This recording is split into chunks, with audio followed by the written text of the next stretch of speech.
How often have you peed in the race seat? And I'm referring to Jenson Button's Team Radio 2017 and some past shenanigans. I'm hoping the answer is no, else we're going to have to put some sort of warning on this podcast. No.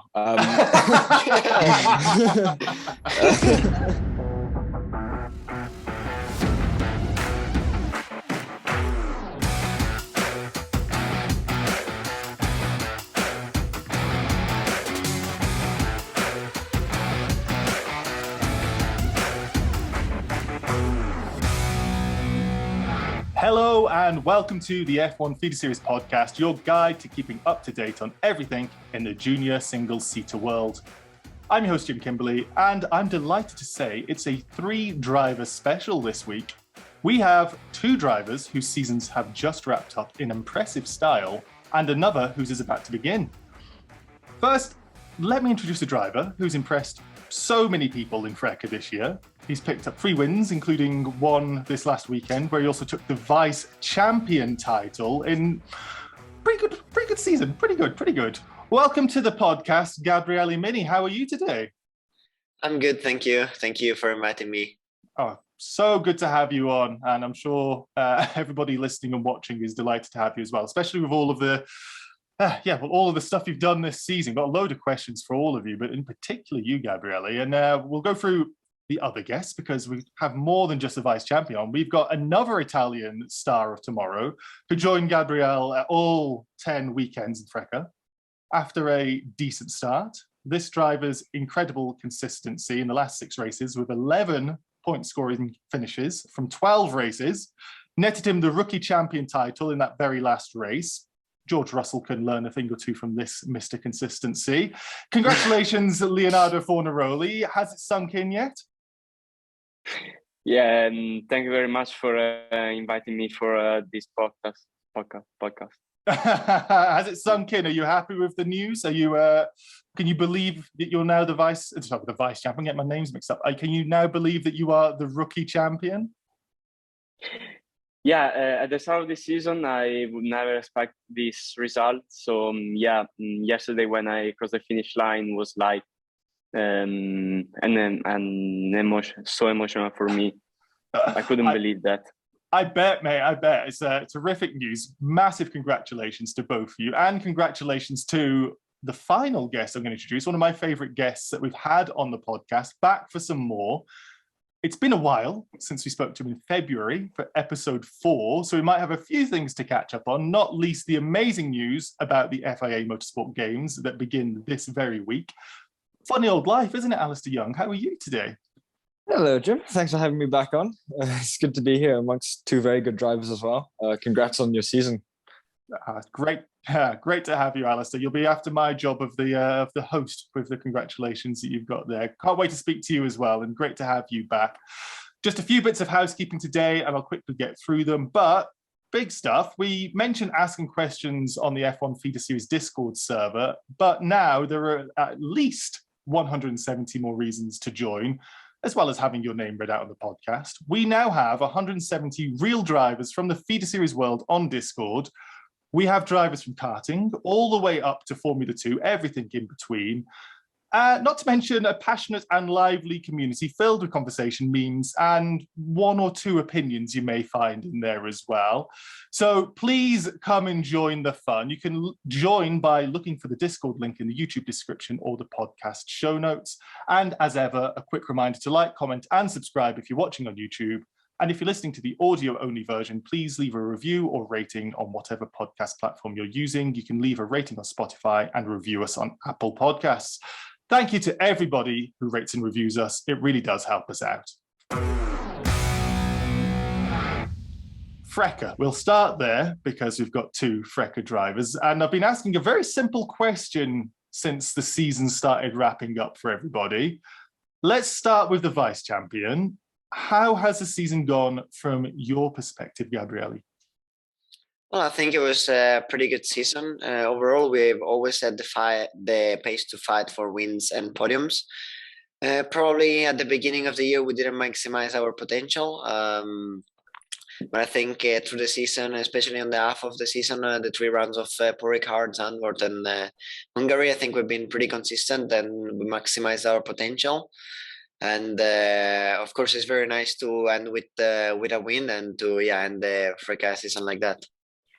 When you went into the season, you were touted as one of the favourites, and then you were one of the favourites all the way through. It kind of got away from you in that last half of it, but to get the vice champion title in the way that you did with that final race, that must have been at least some consolation for the season, because vice champion's a pretty good title anyway, and to win it in the final race with a win, not so bad. Well, yeah, for sure. In the last appointment, we knew that P2 was very, very hard, almost impossible to get. P1, sorry, but P2 was possible as we were there. And after the first race, I saw it as almost impossible to get, because the only way to get P2 on the championship was to win the race and for Paul to not score any points, which, after winning the race, you don't expect that. But we worked hard for the quali pace. We got there, we started in front, we got the lead on the race, and Paul finished just outside of the point. So, it's a great way to end the season, of course.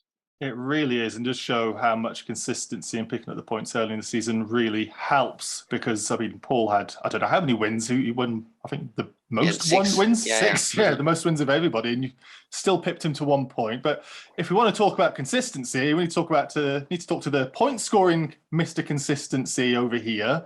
Same question to you, Leonardo. It's your first year outside of F4, and now you're the rookie champion. How has the season gone from your perspective? Yeah, of course. My target was to be one of the fastest rookie, but I didn't expect to be really competitive this year. I think we show really good pace both in quali and race, and I'm really proud of what Trident did, because as a rookie team, they think they did mega job to do a really competitive car, and I'm really happy about our performance. Yeah, and doing it with Trident as well, as like you say, going in there and giving you such a competitive car. We know that you're tight with the team. We saw you doing the test, the postseason, or the test with F3, and we'll talk about the next season a little bit later. But how did you feel it went with Trident with your first season? Was it what you expected to go with such a massive team in the FIDE Series world? Yeah, as I said before, I was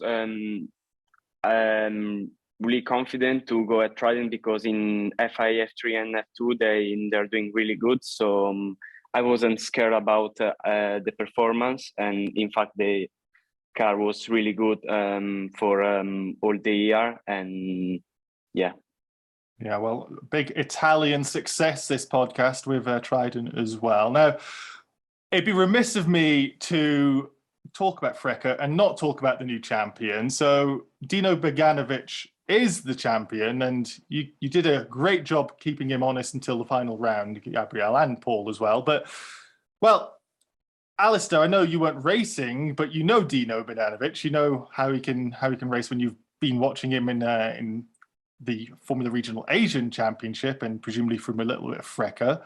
How worthy a champion do you think Dino is? I mean, if he's won the championship, it's obvious he has great talent. I remember watching him in FRECA, and he was super aggressive and super quick. So yeah, not surprised, but good for him. You just wish you were there as well. I understand.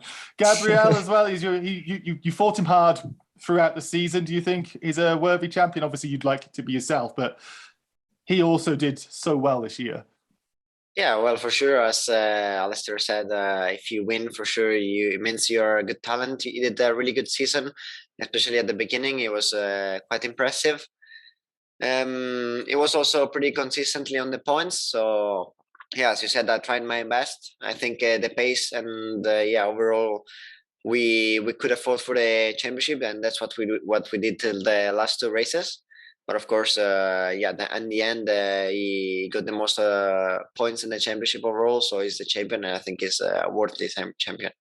That's very, very respectful. I like that. I liked you as well, Gabriele. You're going to give him a handshake after the race when he got the championship on Saturday. That was a real touch of class. So well done for that. I want to also speak to you about what might have been. So Imola and Spa, unusual results, things outside of your control, and that could have been a lot more points for you through the year, and that might have made you change your approach to some races. But how much thought, if any, did you give to those races and what might have been now the season's over? Well, for sure, now that we look back at it, we know that many points were lost there, but we also know that this is motorsport.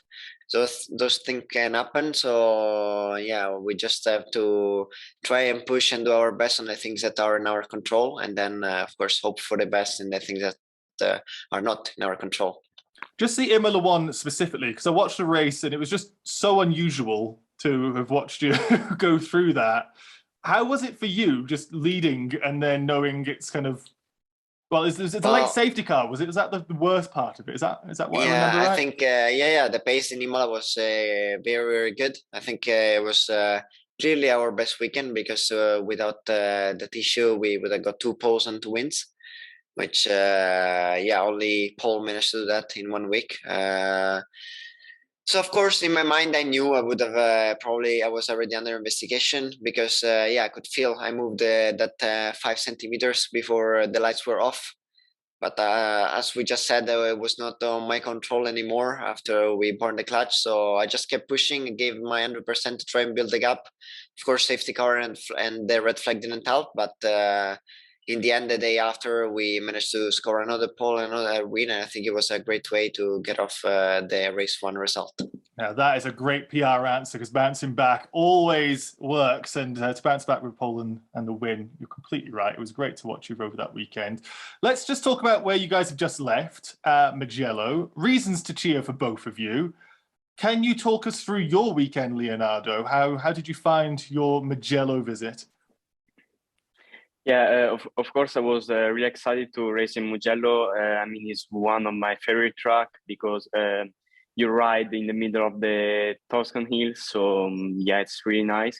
And I also really know the track because I race there with F4. So I was ready to give it all to take also the rookie title. And I mean, it was a quite positive weekend for us. We show really good pace in free practice and quali. Sunday was a little bit tough because on Q2, I take the P4 of my group, but Joshua was really, really fast. He got pole position in his group. And the race was also tough, but luckily, also Joshua had a contact with one guy in front, so he lost a couple of positions. So I take the rookie title, but I think it's fully deserved because we show really good pace this year. And I didn't take any rookie win this year, but I think I take the most important one. Hey, Mick Schumacher made it to Formula One with barely taking any wins. So let's not talk about not needing the wins. But just with the Sunday, how much did you know and how much were you aware of what the point situation was? Like you're talking about Joshua there. Were you mindful of how many points you were scoring when you were driving around the track and asking where he was on in position-wise? Yeah, as I said before, the race was a bit tough because the start wasn't so good and I lost 2 positions. So I said with myself, that's now it's tough because it was a lot of position in front of me, but I never stopped believing it. And lap after lap, I recovered some position. Then with safety car also, luckily I recovered some position. So at that point, I knew that when Joshua was in front of me, if I finish like this, I will be rookie champion. So let's calm, let's don't do any mistake and finish the race like this.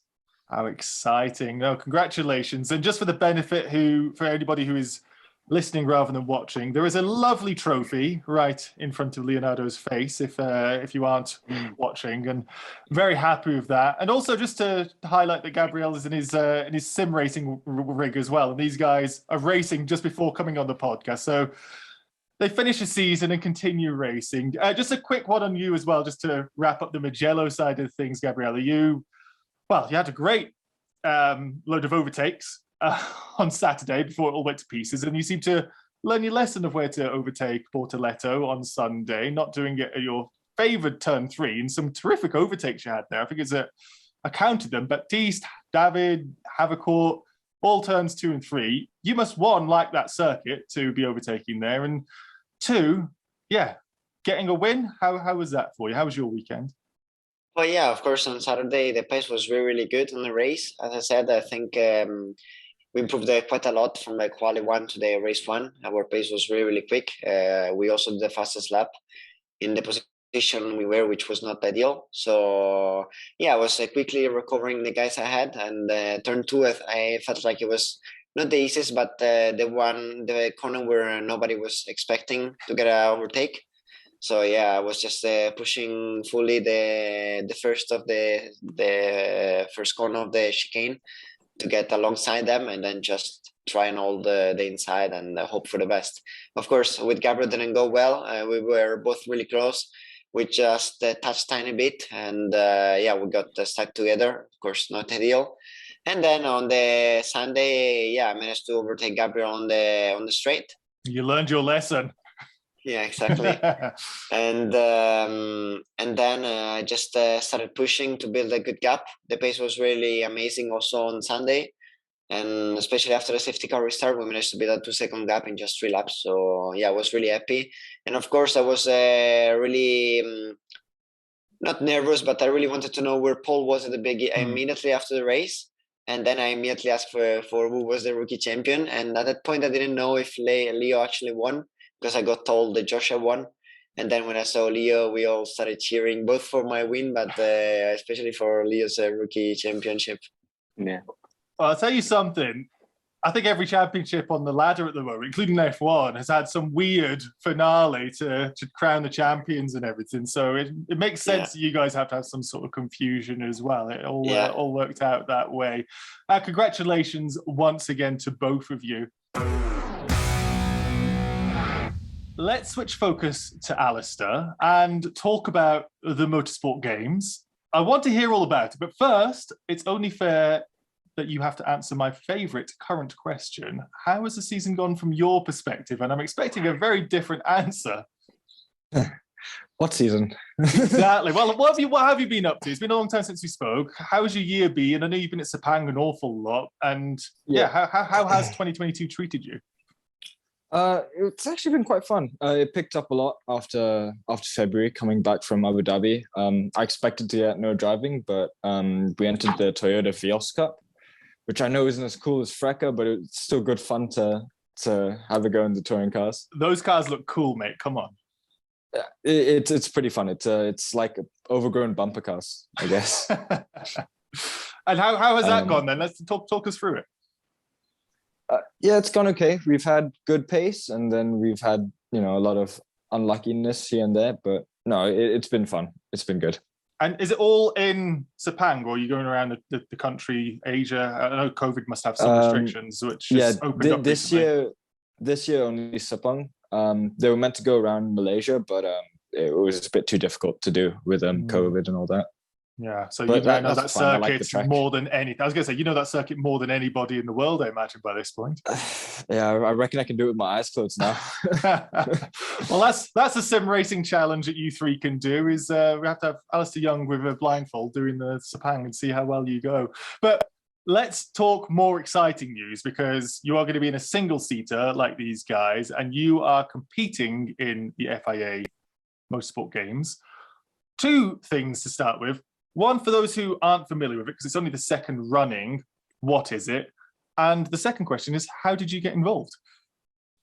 Okay, so FIA Motorsport Games is multiple categories, from like rally, drifting, F4, GT. they all come together for this one weekend with drivers representing their countries. So it's by nations, a bit like A1GP. And yeah, it's good fun. People get to go for it, and it's considered like I guess the Olympics of motorsports, kinda. The concept of it, I absolutely adore, and like you say, it does harken back to the A1GP days, which I don't know if you guys will be too young to know this. Alister will know because his father was racing, but he's like a Formula One, but it was based off of nationality. So it was like Team Germany versus Team Malaysia versus Team UK. It's a great concept, and feels like you're following in the footsteps a little bit, Alister. Yeah, no, I was blown away when I got the news, because 3 years since my last single-seater race, I wasn't expecting to get the call. But yeah, I'm just really happy. I'm looking forward to it. I'm just gonna go for it, really. And you didn't answer that second part of my first question. How did you get involved with it? I don't really know, to be honest. I'm not gonna lie. The whole year I was asking about it, and they're like, "Oh, it's probably not gonna happen. You know, it's really expensive." And then like 2 weeks out before we flew, we're like, "Oh yeah, you're selected." Just trying to find the last bit of funds, but yeah, you're going to France probably. So was that like, as in Malaysia selected you, or who selected you? I don't understand how that works. So the MAM, so the Malaysian like motorsports people, they'd selected a few guys, entered a couple of categories. I'm not sure which ones exactly we've done now, because it's been a bit of drops, people getting picked up, people getting dropped. But yeah, I know I'm the only one here. I came a bit early because I was excited, wanted to see the track. Been running every day. Oh, that's exciting, mate. It's very exciting. And there's a question that I've got for our two Italian guests here who have a representative who will be racing against Alister. And there's not only a representative, there's loads of people. We've got Judith Dinesen, last week's guest, another guest, Charlie Wirtz, he's representing Austria. But the name I want to ask about is Italy's representative, whose impressive stock has risen even further because he got triple win at Mugello to take the Italian F4 crown to go with the ADAC F4 title. Gabriele, how much competition does Alister face with Andrea, Kimi, Antonelli? Well, I can only tell good luck, because he's really, really quick. He has a lot of experience. So yeah, it will be very tough, I think. Leonardo, your compatriot, Andrea, Kimi Antonelli, how good is this guy? Because everybody's telling me this is one of the stars of the future, one of the big stars of the future. I presume you've spoken. Yeah, I know Kimi since I was like 7 years old, because my dad was racing in Antonelli Motorsport. So me and him, we were watching my dad's race. So yeah, now it's really emotional to see him winning the F4. And yeah, I know him, he's really strong driver. So I can only say good luck for him. Do you have Thanks, guys. Do you have any tips for Alister on how to beat this guy? Because he seems pretty damn unbeatable.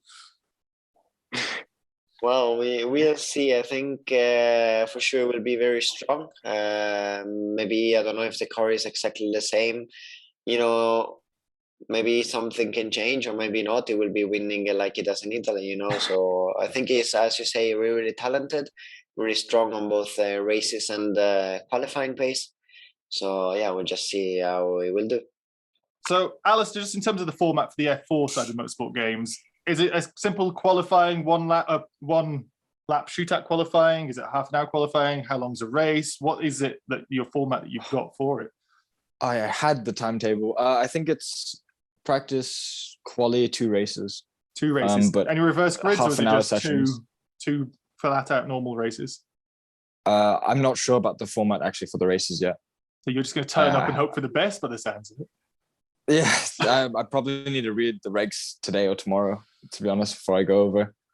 But yeah.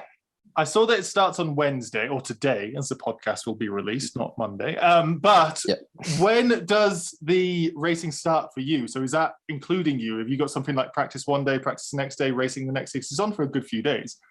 Yeah, so I believe practice is Friday, quali and race 1 is Saturday, and race 2 Sunday. Oh, wow. So this weekend, forget Mexico City. Get your eyes tuned into France and watch Alister Yoong compete against the future the future drivers of various stations. So congratulations, mate. Massive, massive news. And thanks, man. Yeah, it's going to be really fun. I'm going to get myself to watch it, and I'm really, really excited to see how you do. I'll be cheering you on, although I'm unbiased. Now I got pressure.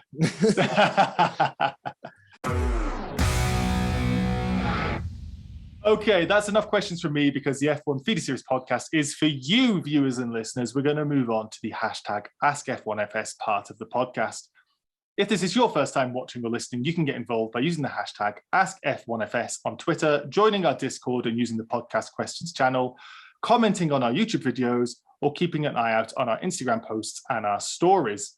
As ever, we've got lots and lots and lots of questions, and apologies if we don't read out yours, but we really are trying to get through as many as possible. We've got a question to start for all three of you, and it comes with a bit of an Italian flavor, literally. So it's from Evgeny and on Twitter, and the question is to Gabriele, Leonardo, and Alister. So we'll have you answer in that order. Are you in the lasagna gang or are you in the pasta gang? Which do you choose? So, big question to start this off, Gabriele, lasagna or pasta? Well, I really love lasagna, but depends what's in the pasta. I'd say better pasta, probably. What would be in the pasta to make you choose the pasta?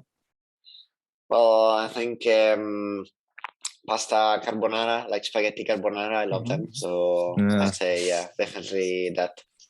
Okay, well, that's one in the pasta gang. Leonardo, you're going to even the score, or are you going to make this a pasta victory? Yeah, I would definitely say pasta. I really love lasagna, but yeah, I definitely say pasta, because you can put like a lot of things inside of pasta, and yeah, I like really type of pasta. So yeah, I'm for pasta gang. Well, that's the Italians giving their view. Alister, are you going to join on this as well, or are you going to go controversial with the lasagna? I'll go with lasagna to be different. I love pasta, but yeah, I'll go with lasagna. I tell you what, I don't want to offend Italy, but Alister's the only one who got the right answer here. Lasagna is one of the best meals, full stop. I mean, I love a pasta, but come on, guys. But as Italian, we are specialists, so we're good. Yeah. I'm a quarter if it counts. Are you really? Yeah, my mum's dad's from Rome. Amazing. So this really is a proper Italian podcast. Yeah, but if you heard what Alister said, he said, I love pasta, but to be different. So in the end, he also, if he started, probably he would have chosen pasta. So. I tell you what, guys, I'm not gonna argue. Nobody asked me the question. I was just had to ask the question to you guys. I just wanted to make sure that lasagna got a little shout out, because it is the best meal going. But no, I do love pasta. And tell you what, guys, to make it, to stop offending Italy, I would say Italian food is the best food on the planet. So big props. And you guys doing well. FRECA, how many races did you do in Italy this year? Was it 4? Yeah. Imola, yeah, Monza? three rounds. Imola, Monza, Mugello. And Mugello, 3 rounds. So I know you're home anyway, but that's terrific for the food side of things and home races for you guys. Difficult question to start with there from Ask F1FS. So thank you, Evgeny. This question is from Sam, a regular question asker, and it's to Alister. And he asked to Alister, what are your expectations for the upcoming F4 games, considering your lack of recent F4 experience? Can you use a good games to relaunch your racing career? I'm not under any illusions. I guess I know I've been at the car for a while. I haven't raced a single seater in over 3 years now, but I'm just going to do as good as I can. I think a top 10 would be good. A top 7 would be really nice. Obviously, I'm targeting the win like any driver would, but realistically, top 7 I'd be quite happy with. And in terms of relaunching my career, don't get me wrong, I've thought about it a lot. Probably one of the only things I've been thinking about recently, but there's no point really focusing on the future when I don't know what's going to happen this weekend. So yeah, I'm just locked in, ready to give it my all this weekend. I'll ask the question next week and you'll have a different answer when you know how things have gone. When you came on the podcast, you spoke about, this is way back in February, you spoke about looking to do racing in China. I know China's restrictions have really screwed a lot of those sorts of plans up. Is that something you still keep an eye out, or are you giving up on that at the moment? I was ready to move until they completely locked the country down. I was going to go and take a look, but yeah, there was no way of getting back in. And I think people were stuck in their houses for weeks. Yeah, just tough times for everybody, but yeah, very, very unfortunate. Got a question here from Dan Castell. We had a lot of questions from Dan Castell, so thank you for this. But this is one we went with in the end. And this one is to Gabriele. You won Italian F4 in 2020, and in that year, you also raced against Jack Crawford. Next year, Jack will be in FIA F2, and it appears you'll be in FIA F3, although that's not confirmed. Do you think 2 years in FRECA were worth it, or in hindsight, do you think you should have gone straight to FIA F3? Well, yeah, it's true. In 2020, I was with Jack in the same category, and yeah, the step in F3 seems the most logical one after 2 years in FRECA. But to be honest with you, I think the second year in FRECA, especially on the first and the second year, in those 2 years, I learned a lot. I think it will be very useful for what comes in the next year. And yeah, hopefully I will take all the lessons learned from those past seasons and try to put them together and do really good next season. I guess the real answer comes when we look at what Jack is up to and what you were up to in 5 years' time rather than at the moment. Then we can maybe assess it a little different. But yeah, it's all these different paths. Very, very interesting to look at, and some of the drivers you all raced against. But looking forward to next year, I presume, and we'll speak about this in a second, about what's going on next year. So in fact, let's not get ahead of ourselves. So next question, again, for all three of you, and this time we'll answer it Leonardo, Alister, Gabriele. This is from Cesar Valero. Question to all three. Do you know / speak other languages apart from your native ones? I'm guessing you all speak English, because this podcast would have been really strange if you hadn't. But apart from Italian and English, Leonardo, do you speak any other languages? No, not really. I suppose when you're racing for Trident, you don't really need to, though, do you?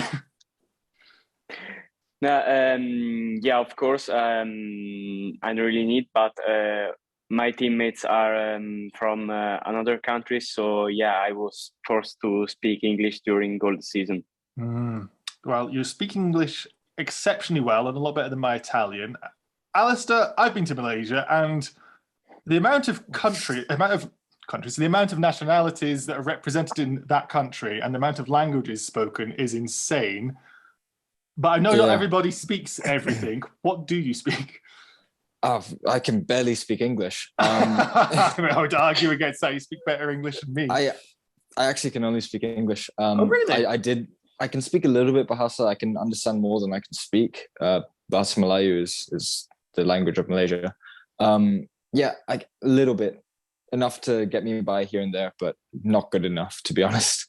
Now, when I went to Penang and Langkawi, and everyone spoke English. But I heard that if you go onto the mainland, it gets a little bit more English. Isn't going to get you understood everywhere. Is that right?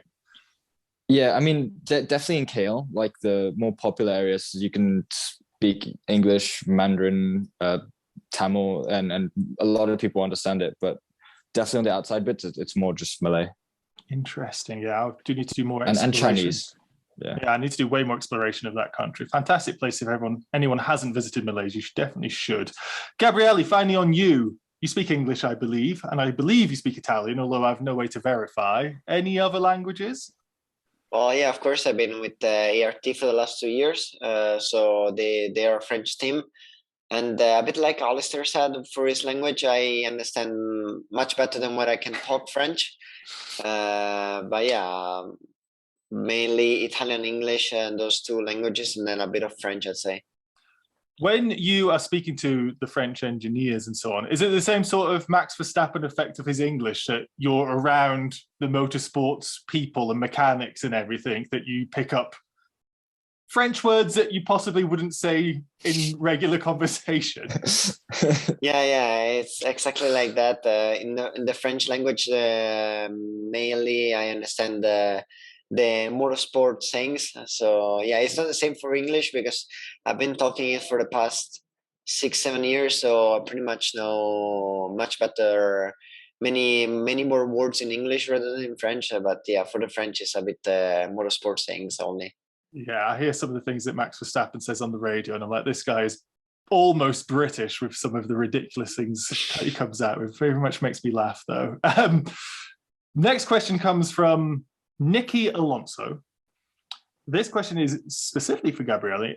Do you have an interest in joining an F1 related academy like Red Bull, Ferrari, Alpine, or are you content with staying with Nicholas's all-road management only? Well, for sure, that's something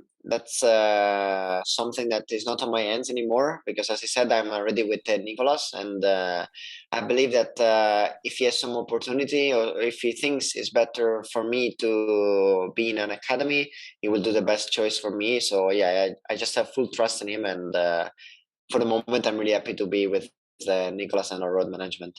Yeah, well, they've got some damn good names on their book, so I'm not too surprised that your answer would be that. There is a question that comes to our Italian guests here, to Gabriele and Leonardo, from Charlotte, who's got the brilliant Twitter handle Ocon Interslicks. I like that. But being Italian, and this irrespective of what you just said, Gabriele, about staying there, but being Italian, would you feel, or do you feel any more pressure to try and join the FDA over other driver academies if you were to go that way? Leonardo, would you prefer to join the FDA over, say, Red Bull Junior team? How can I say? I don't feel any pressure of this. I think if I join FDA or Red Bull, I think it's the same for me. Interesting. I thought the prancing horse, being Italian and your religion would be important. Gabriele, I know that sounds like something that you're not exploring at the moment, but if you had the choice, would you prefer to go down the route of red? Well, for sure, being Italian, the dream would be to be with Ferrari, you know. So yeah, I'd say if something that would be really, really, let's say, the kind of Italian dream. I understand that, absolutely. Yeah, they've got some good drivers on their books at the moment. So if one of you two join, I wouldn't be massively surprised. But this next question comes with a bit of a, I don't know how to word it, but unexpected sort of thing. And this is from one of my favorite question askerers, CM Parfait 16, who asks so many times, and thank you, but you've gone to a new low here, CM Parfait 16. Hello to all three. Alister first this time, then Gabriele, then Leonardo. This might be my most not safe for work question yet, but how often have you peed in the race seat? And I'm referring to Jenson Button's Team Radio 2017 and some past shenanigans. Has there been any... You got shorter races. I'm hoping the answer is no, else we're going to have to put some sort of warning on this podcast. No.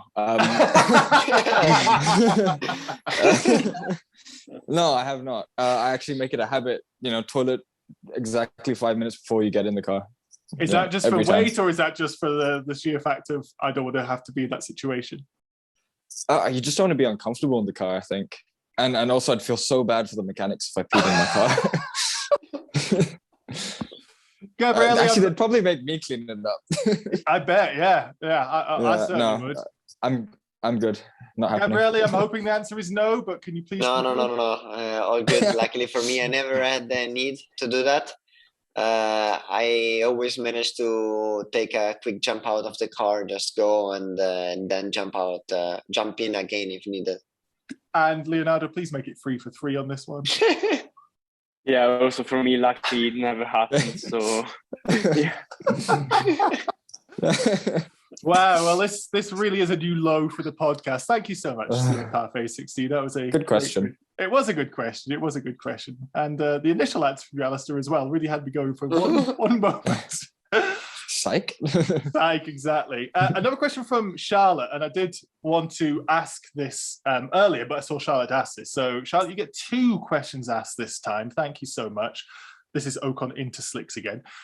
To Gabriele and Leonardo, how did you find the postseason F3 test? Was the jump between the cars what you were expecting? Leonardo, do you want to take this one first?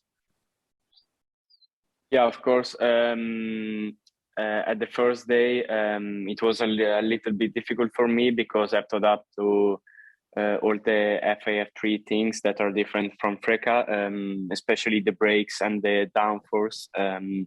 So you can really bring a lot of speed into the corners and smash the brake as hard as you can for the hardest brake. But yeah, I really loved all the 3 days, and I think we did some positive things.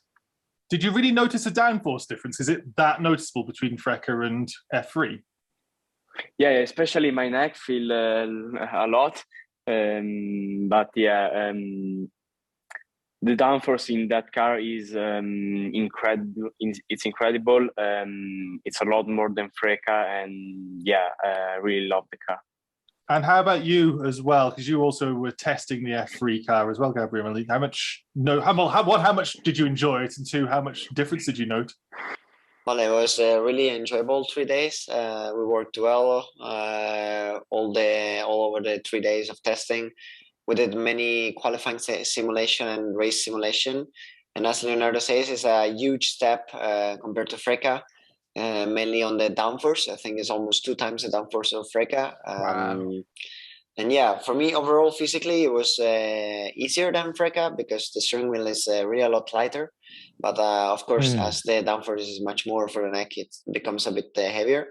And then also for the left leg, where, as Leonardo said, you really have to smash the brake as much as you can. And even if you do so, it's not for sure that you're going to reach the pressure needed, you know. So yeah, of course, a lot of training required, and also a lot of courage to take the corners in the really high speed you need to. When you say it's tighter, is that the steering wheel? Then you can just turn a little bit more than you, like a little bit less than you do with FRECA, and the car turns far more. Is that what you mean? No. It's overall just it's like for example, in a simulator, it's like the force feedback factor when you put it less. You know, it's just softer to turn. While FRECA is really heavy, especially on the slow speed corners, it's really tough to turn. The F3 instead is much lighter on the slow speed and becomes much harder on the high speeds. Fascinating. And just one quick one for both of you, which is a question from me. How cool does DRS feel? Do you really notice a difference? And how is it from push to pass? Oh, me too. Leonardo, do you want to take this one first? Yeah, DRS, it's, how can I say, you can feel a lot more than push to pass. When I used push to pass for the first time in FRECA, I said, oh, that's it. But yeah, the first time I opened the DRS, I say, oh, well, you can really feel the difference. So quite instantaneous, but feels like extra horsepower. Yeah. Gabriele, how about you? Yeah, same for me. I remember the first time trying to push to pass that at the beginning it was not as powerful as it is now. I remember pushing it and not feeling anything. And yeah, now you can probably feel a bit more of power, but clearly nothing to do with the DRS. You gain, I think, 10, 15 kilometers with it open. So yeah, you can probably feel when you just, you don't even need to look at the mirrors. You just feel much less drag and much more speed on the straights. Such a good little innovation. I know a lot of people, the purists, aren't all for it, but I think it's really helped a lot. Next question here, and I really like this question. And I'm actually fascinated to hear Alister's thoughts on it, because you had some brilliant insight in regards to, let's see, tackling pay drivers when you came on before, but it's not tied to that, but it's about the point system. This is from Narmatonia. Should championships with fields much larger than F1 still use the F1 point system, or should there be extended points for series like FRECA and Italian 4, which can have 30 to 40 plus drivers? Now, I know Gabriele and Leonardo are going to have thoughts on this because they've been racing in such a championship with a ridiculous amount of cars. The amount of cars on that track in Mugello was hilariously big. But Alister, I want to know from you, because you gave me some very mature answers earlier this year. What would you suggest would work best when you've got such a deep field? Because it can be really difficult to know where to place some drivers when it's 0 points for 2/3 of the grid. Yeah, I mean, it does make sense, more cars, there should be more points on offer for positions, I guess, further down. But at the same time, in a championship, you don't know if there's going to be a round where less drivers come or more drivers come as well. Would you potentially think about doing something maybe that scales like on the top 30% get, or the top half? Like in Formula One, half the grid gets points. Yeah, like maybe a third is a good place for the huge fields. But you'd have to do it by percentage, like you said. But as well, the F1 point system isn't that bad anyway. No, I like the F1 point system these days. Completely, it makes sense compared to when your dad was racing. It was like the top 6, I think, at that point. Top 6, yeah. Yeah, which just seemed, well, that's why they've changed it, I think. He didn't like that. He finished 7th like 3 times. Alex, you're our hero if you're watching and listening. Gabriele, didn't hear that. Gabriele, how about from your perspective? What would you think with the point system? Because when you do finish like 12th or something, and we've had guests come on this the podcast earlier in the year, and they're talking about like they might have made 12 overtakes from the lower 20 positions and get no points for it. Do you think it's something that could be considered to have points going a bit further down? Well, of course, from my point of view, I think the points should stay, the system of the points should stay like the F1. I've been used to having like that back also from karting, where there were 120 participants. So in the end, only the top 10 gets the points. And I think it's the right thing, because in the end, it's a reward. The points are a reward for being fast and for being, of course, consistently on top. And but the 12 overtakes, you also can imagine that doing 10 overtakes when you start P12, and doing 10 overtakes when you start P30, it's different. So in the end, I think I wouldn't change that. For me, I'm really happy with the points how they are given. Very good argument on the way back there, Gabriele. And Leonardo, do you want to finish on this one as well? If points should be going a little bit further down? Yeah, from my point of view, I agree with Formula One points, but maybe in like our championship where there are like more than 30 cars, you can add special points like fastest lap or overtakes, like Gabriele said, and stuff like this. Some bonus points for other achievements in it. It's a fascinating thing. I don't think you'd ever get it perfect, but I was really interested in that question. My favorite one this week. So thank you, Narbatonia. This is another question for Italians from Gabby M via Discord. Gabby M, not N. To Gabriele and Leonardo, what was your favorite race of the season and why? Gabriele, do you want to take this one first? Well, I'd say the first win for me, because Imola was, first of all, bouncing back after a tough day like the one before, and second of all, there was a bit crazy condition in the quali. There was wet. At one point, it started raining on the slicks. Then we kept going. On the race, we started with the slicks. Then we moved out of the box and started raining, so we moved for wet. Then we moved back for slicks, and this was only before the race started. So in the end, I found myself on a basically damp track with slick tires, which of course, when you're leading, is not very easy. Then at one point, it just started raining. Then it started raining really hard, and you just had to stay on track with the slick tires. Then we boxed, and in the end, we went in with wet tires, and it was a wet track on the first 3 sectors.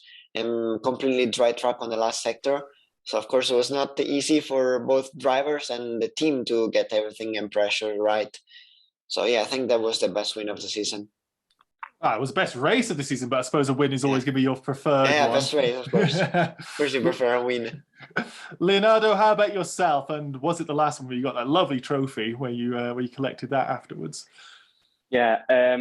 As experience, I would definitely say Monaco, because driving Monaco was always a dream for me, and driving close to the walls like this, especially at Monaco, was so emotional for me. But I think the best race of the season, I would say the last race of Mugello, even if it was our best performance. But yeah, when I crossed the line and I realized I was rookie champion, yeah, it was one of the strongest emotions of my life. And has that trophy left your side since you won? He sleeps with it. Have you slept with the trophy? This night it was like right in front of me. I put it in front of my bed, and yeah, I really like the trophy. I love that. Because as I said before, I didn't take any rookie win trophy this year, but I think I take the most important one. Yeah, absolutely. Yeah. Congratulations. Yeah, that's a way to make sure you've got sweet dreams. Thank you very much. Look at the trophy when you go to sleep. Question here from Sarah SHDN, who I think everybody in the FIA Series world knows, with some brilliant artwork she does. This is for you, Alister. How does Malaysian motorsport look today, especially nurturing new talents and having Nazima Azman in FIA 3, Nicholas Taylor in GB4, even though he's half Malaysian? How do you view Malaysian motorsport going for the future? Well, it's slowed down a lot over the last 2 years, but slowly picking up. Malaysia needs more tracks for Malaysian motorsports to grow before we can start sending drivers to Europe properly. I think we need to establish a proper competition in Malaysia and then around the region. So would you say it's more important for a Malaysian focused championship like an F4 Malaysia or something like that, or would you prefer doing something maybe in the Southeast Asian, ASEAN region? Yeah, I think it's more just getting Malaysian drivers out there, I guess. It's really hard because even for me, financially, it's almost impossible to get to Europe. In fact, Motorsport Games is my first single-seater race in Europe. That's fascinating with the time you've had as well. And then I suppose doing the Asian Championship from the regional Asia isn't cost effective going to the Middle East at the moment, is it? Yeah, it's still pretty tough. Yeah, still pretty expensive. Okay, well, another question here from Vishred, and we're going to just wrap up on these ones now. This one is to all three. So we'll start with you, Alister, and then Gabriele, and then, well, if you're not watching, Leonardo has just popped back up, so perfect timing. This is from Vishred via Discord. Which drivers do you look up to? So Alister, is there an easy answer for you? My dad won, because I'll probably get hurt if I say anyone else. Other than that, maybe Alonso as well. Yeah, Fernando Alonso. Top answer. Hilarious this weekend, flying through the air and still scoring points. Top drive there, Fernando. Gabriele, anybody you look up to? Yeah, I think mainly the young generation in F1. They all look very, very strong. The group of Charles, Lando, George, Max, they all look very, very strong, and they look hungry for wins, so it's really a good example, to try and push and hopefully become there to race against them, let's say, one day. Of course, it's a dream. I hope so. I hope it happens. Hope it happens for you all. But I think I agree that they are Formula One's in really good hands at the moment, and had a real good influx of young drivers. And Leonardo, how about yourself? Who did you look up to, or do you look up to? I would definitely say Max Verstappen, because I think he's showing his real potential, and I think at this moment he's one of the best driver, I think, in the world, because I think he's one of the strongest driver ever. Tell you something, I love doing the podcast, but when I speak to you young drivers who see Max Verstappen as somebody older to look up to, it really makes me feel horribly old. So Alister had the best answer there, saying Alonso, who is far older than me still. So thank you, Alister. Am I getting old too? Oh God! All young at heart. All young at heart. And then final question from Katrin via Discord to all of the guests. What are your future plans? Is there anything settled for 2023? So Leonardo, I know you were doing the driver's test with Trident, and Trident have got a very good F3 team. What's happening next year?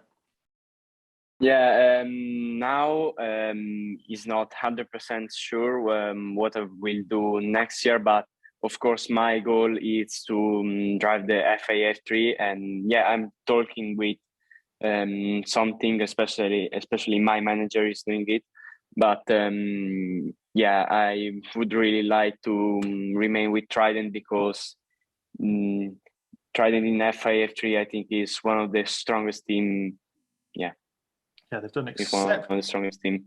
They've done exceptionally well. They really have. You could just go in with the negotiations, put that trophy on the desk, and say, "Where's my drive?" That'll help out. Gabriele, same question to you. I don't know really if doing another year of FRECA would be worthwhile. So, anything certain? Anything you're looking at for next year, or is FIA free the answer? Well, I think nothing is certain 100% for the moment. But as I said, for sure, F3 looks like the most logical step. But as I am in the hands of Nicolas, I'm sure he will do the best choice for me, and yeah, it will put me in the best situation possible to show my potential. Yeah, and ART did pretty damn well in F3 this year as well, so maybe can keep that consistency. You seem to have a really good relationship with that team from everything I've seen all year. Yeah, we are now like a family. You know, after 2 seasons together, well, they are all like a family. So yeah, would be nice. But of course, we see what the future brings. We still don't know 100%. Well, I can't wait to see where you end up. And finally, Alister, you said before you don't know yet. You probably have a better answer next week. But the Haas seat's still open. You never know. I don't know. Yeah, all I know is that this weekend will be pretty important for me to go talk to people about next year. So that's all I'm thinking about.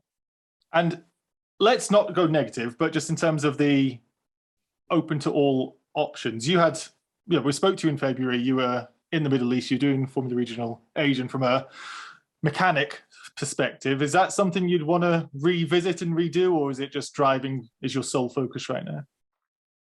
I love motorsport. It's my life. I like being around it no matter what I'm doing. So yeah, I mean, I'd be happy to go back with the team and be a time mechanic if that's what it comes to. But I'd much prefer being behind the wheel. Well, we'll see how that goes, and hopefully you can pick up, a good few contacts this week. Best of luck to you. It's weird at the moment because we're looking at the end of the season for some drivers, and then it's all congratulations to them, and then best of luck to you. So I'll say it once more. Congratulations to our Italian drivers here for your terrific seasons, and best of luck to Alister Yoong for this upcoming week. And I'm sure it's a sentiment echoed by everybody watching and listening. And I have to say thank you to everybody watching and listening. That's all the time we have for this week. If you'd like to have your question asked on a future episode, use the hashtag AskF1FS on Twitter. Drop any questions below if you're watching on YouTube, or respond to our Instagram stories and posts, or let us know what questions you have on your mind on our Discord. Look for the Podcast Questions channel and come and join the hundreds of other drivers who are there. If you are watching on YouTube, dropping a like on the video, leaving a comment and subscribing to the channel all really helps us out. If you're listening, leaving a review on the podcast platform you're listening on is greatly appreciated. Finally, check out f1feederseries.com for some more feeder series insight, and follow F1 Feeder Series 1, F1 FS Americas, and F1 FS Live on Twitter. You can find the links to all of those, plus the Twitter accounts for myself and everyone else on the podcast, in the YouTube description or the podcast show notes. Until next time, we have been the F1 Feeder Series podcast. Goodbye.